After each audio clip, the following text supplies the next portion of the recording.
केजरीवाल होश में आओ।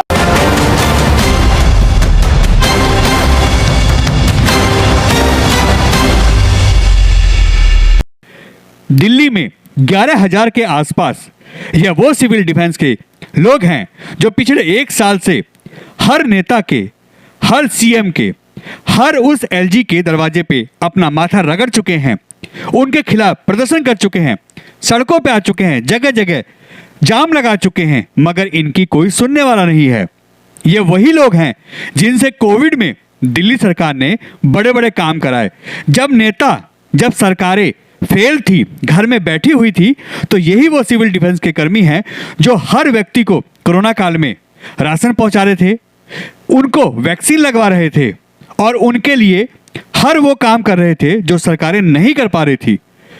लोगों के दरवाजों पे यही लोग बैठे थे, उनको सुरक्षा देने के लिए, उनका इलाज करवाने के लिए और उनको सही ट्रीटमेंट सही टाइम पे देने के लिए। मगर इस समय यह सभी रोड पे हैं। एक साल से ज़्यादा का समय होने वाला है और न दिल्ली के केजरीवाल, जो कि इन्हीं के नाम पे बहुत अच्छा खासा उन्होंने प्रचार किया था कि महिलाओं को बसों में सुरक्षा देंगे, हम दिल्ली में युवाओं को रोजगार देंगे, इससे दिल्ली में बहुत कुछ चेंज होगा, दिल्ली में क्राइम ग्राफ घटेगा। मगर यह करीब 11,000 सिविल डिफेंस के वो लोग इस समय रोड पे हैं, प्रदर्शन कर रहे हैं, मगर किसी भी नेता के कान पे जू तक नहीं रेंग रही। ना दिल्ली के एलजी के कान पे कोई अभी तक जू रेंगी है, ना ही दिल्ली के सीएम के ऊपर कोई ऐसी प्रेशर पड़ा है। सब आराम से मजे ले रहे हैं और यह लोग रोड पे लगातार प्रदर्शन कर रहे हैं। इसी कड़ी में दिल्ली के कनॉट प्लेस के इनर और आउटर सर्कल को इतवार को यानी संडे को इन्होंने पूरा जाम कर दिया। आखिर क्यों ना करें, इनका भी परिवार है। कई बच्चे ऐसे हैं जो अपनी फीस ना भर पाने की वजह से स्कूल छोड़ चुके हैं।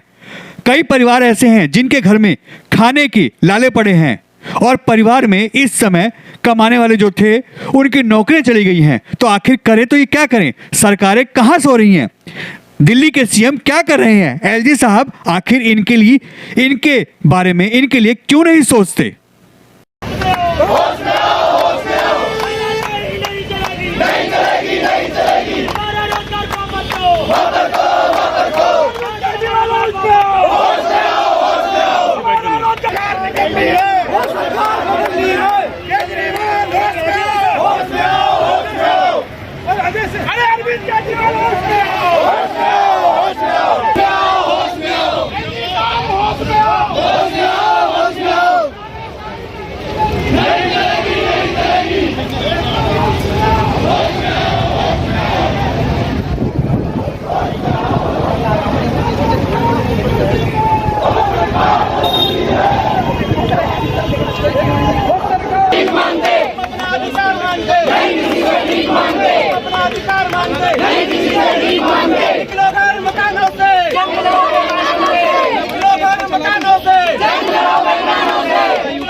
चलो चलते रहो,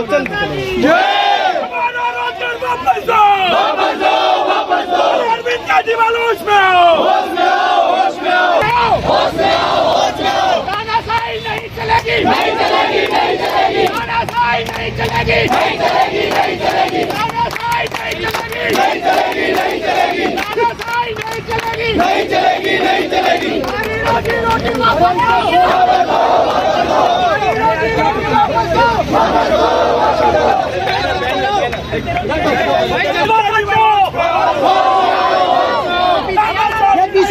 नहीं चलेगी, नहीं चलेगी, हमारा रोजगार दो,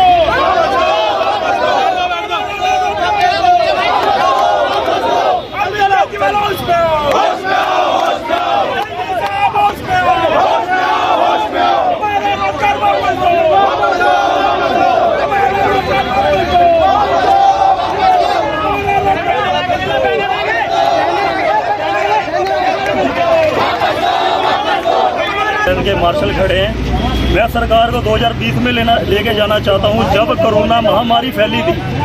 कोई लाश को अपने सगे भाई बहन को, किसी को एक को भी हाथ लगाने के लिए राजी नहीं था। यही सारे भाई सिविल डिफेंस वॉलंटियर आया था, फरिश्ते बनकर आगे आए थे। फरिश्ते के रूप में जब हमको सरकार ने यूज़ करके, हमको जो है यूज़ एंड थ्रो चीज़ होती है, जो यूज़ करके हमको फेंक दिया है, यही फरिश्ते के रूप में जब आगे आए थे, जब तो अच्छे लग रहे थे, आज आपको बुरे लग रहे हैं। हमारे को बेरोजगार कर दिया। आज हमारी बहन बेटियों की जो सुरक्षा है, उसकी जिम्मेवारी आपने कब लोगे?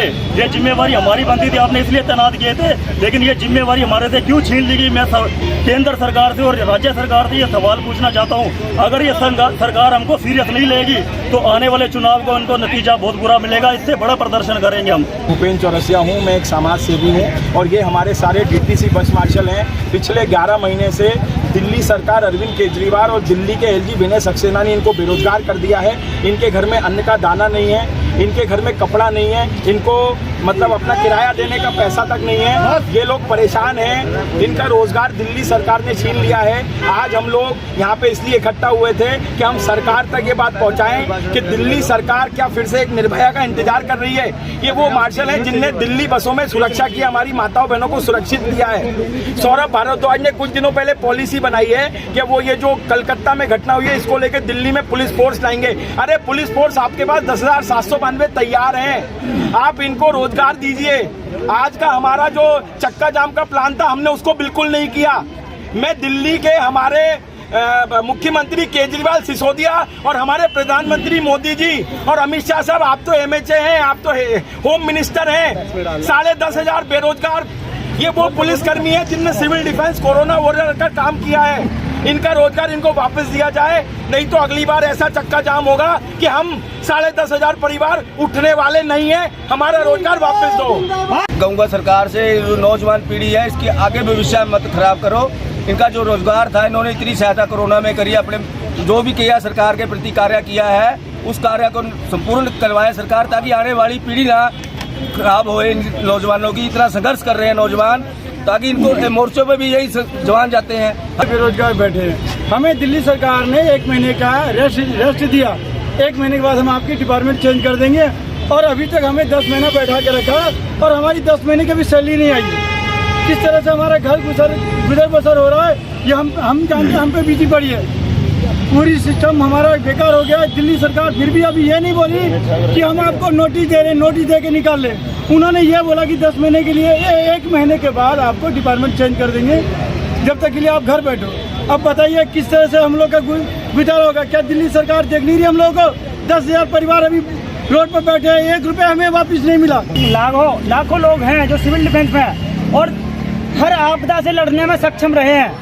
लगातार हमने सेवा की है दिल्ली की जनता की, और हर आपत्ति में साथ रहे। कोविड हो चाहे कोई भी महामारी हो, या मानव द्वारा कोई भी आपत्ति आ जाए, तो हम तैयार रहते हैं उसमें। लेकिन दिल्ली सरकार ने बिना कोई नोटिस के हमें हटा दिया। पिछले 8-10 महीने से अपना संघर्ष कर रहा है प्रदर्शन के माध्यम से रोजगार लेने के लिए, लेकिन दिल्ली सरकार गूंगी बहरी सरकार हो गई है, कानों में तेल डाल के बैठ गई है। मैं दिल्ली सरकार के सभी मंत्रियों को बोलना चाहता हूँ, अगर सिविल डिफेंस में रोजगार नहीं था तो आप पूरी प्रॉपर पॉलिसी के तहत रोजगार देने का काम करें। पूरी प्रॉपर पॉलिसी बनाए, कैबिनेट की मीटिंग बनाए और तुरंत समाधान करें इस चीज का। हम लोग बहुत पीड़ित हो चुके हैं, ऐसा आने वाले दिनों में करेंगे, क्या प्रयास करेंगे नहीं तो। सर नमस्कार, मेरा नाम प्रेमजीत सिंह है। यहाँ हम लोग क्यों आए? दिल्ली सरकार और केंद्र सरकार के पास हम लगातार 10 महीने से जा रहे हैं। 31 मई 2023 को उन्होंने एक नोटिफिकेशन के माध्यम से हमें रोजगार से बाहर कर दिया। अब हमको पब्लिक को क्यों बताना पड़ रहा है कि हमारे साथ क्या हुआ है? इसलिए बताना पड़ रहा है कि सरकार के पास, दोनों सरकार के पास गए, एक सरकार ने विधानसभा से बना के और एलजी को दे दिया, और एलजी हमको 3 महीने तक गुमराह करते रहे कि ये रेजुलेशन ठीक नहीं है। अब क्या सही है क्या गलत है ये हमारा मैटर नहीं है। हमारा घर तो इसी रोजगार से चल रहा था। इस सिविल डिफेंस के संविधान में ये लिखा हुआ है कि सिविल डिफेंस आपातकाल स्थिति में काम कर सकती है, परमानेंटली इसका कोई सोल्यूशन नहीं है, जॉब नहीं कर सकती है। लेकिन इसमें एसओपी बनाई गई जिसके तहत हम लोगों को भर्ती कराया गया, और 8 से 10 साल सर्विस देने के बाद अचानक निकाल दिया, जो कहीं से कहीं तक सही नहीं है। और आज तक हम परेशान हैं और पब्लिक को बताने का काम कर रहे हैं।